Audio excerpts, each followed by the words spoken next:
നമ്മുടെ പല്ല് വെളുക്കാനായിട്ട് വാങ്ങി ഞാൻ 2 പ്രാവശ്യം ഉപയോഗിച്ച് വെച്ച ഒരു സാധനമാണ് ട്ടോ അത്. മാർക്കറ്റിംഗിൽ ഇതുപോലത്തെ ഒരുപാട് ഐറ്റങ്ങളുണ്ട്. അപ്പൊ അതിന്ന് ഞാനൊരു പ്രൊഡക്റ്റ് വാങ്ങി നമുക്ക് എത്രത്തോളം ഇതിന്റെ ജെന്യൂൻ റിസൾട്ട് തരുന്നുണ്ട് എന്ന് നോക്കാൻ വേണ്ടി വാങ്ങിയതാണ് ട്ടോ ഇത്.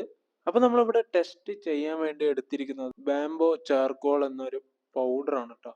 ഇത് ഭയങ്കര നമ്മുടെ പണ്ട് കാലത്തിലെല്ലാം ഈ കരിയും അതുപോലെ ഉപ്പും വെച്ച് പല്ല് തേക്കുന്ന അതിന്റെ ഒരു വേറെ മെത്തേഡാണ്. പക്ഷെ അത് റിയൽ ആയിട്ടുള്ളതാണ്. ഇതിൽ പല മിക്സഡും കലർന്ന് വരുന്ന ഒരു സാധനമാണ് ട്ടോ. അപ്പൊ ഇതൊന്ന് നമ്മുടെ പല്ലിലേക്ക് ട്രൈ ചെയ്ത് നോക്കാം ട്ടോ. ഈ സാധനം കൂടുതലായിട്ട് ഉപയോഗിക്കുന്നത് അത്ര നല്ലതല്ല ട്ടോ. നമുക്ക് ട്രൈ ചെയ്ത് നോക്കാൻ വേണ്ടി മാത്രമാണ് ട്ടോ ഞാൻ എടുത്തിരിക്കുന്നത്.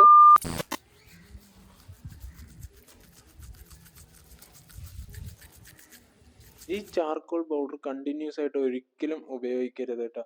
ഞാൻ 3 ആഴ്ച മുന്നേ ഉപയോഗിച്ചത് കൊണ്ടാണ് ഞാൻ ഇപ്പോൾ ഉപയോഗിക്കുന്നത്. അപ്പൊ ഇത് കൂടുതലായിട്ട് ഉപയോഗിക്കുന്നത് നമ്മുടെ പല്ലിന് ഒരിക്കലും നല്ലതല്ല.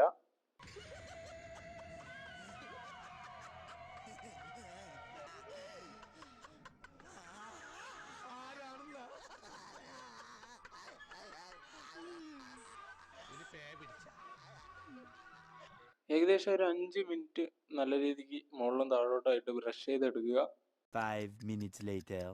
ചാർക്കോളിൽ ബ്രഷിങ് കഴിഞ്ഞ ശേഷം അപ്പോൾ തന്നെ ഏതെങ്കിലും ഒരു ട്യൂബ് പേസ്റ്റ് എടുത്ത് നല്ല രീതിക്ക് ബ്രഷ് ചെയ്തെടുക്കണം ട്ടോ. അതിൻ്റെ ഒരു ബ്ലാക്ക് നമ്മുടെ പല്ലും നമ്മുടെ മോണയും എല്ലാവിടെയും പറ്റി പിടിച്ചിരിക്കും. അപ്പോൾ അത് പെട്ടെന്നൊന്നും ഇളകി പോവില്ല. നല്ല രീതിക്ക് ബ്രഷ് ചെയ്താൽ മാത്രമേ പോവുള്ളൂ.